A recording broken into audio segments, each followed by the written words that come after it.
నేనైతే కిచిడి చేస్తున్నా.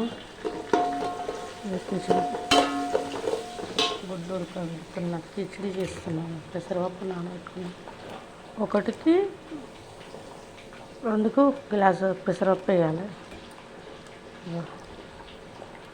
పెసరపప్పు అన్నీ వేసుకుంటా. టమాటా వేస్తా, కొత్తిమీర, పుదీనా, కరివేపాకు, పుదీనా వేస్తా.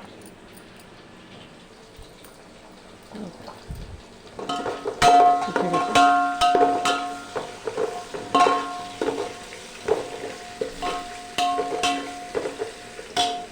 నేనైతే కిచిడి చేస్తున్నా ఫ్రెండ్స్. గుడ్లు ఉడకబెడుతున్నా, కిచిడి చేస్తున్నా. ఓకే మరి బాయ్. అందరూ బాగున్నారా? అందరూ బాగుండాలి. ఇల్లమ్మ మల్లన్న దేవాలు అందరూ మంచిగా ఉండాలని కోరుకుంటున్నా. బాయ్ మరి.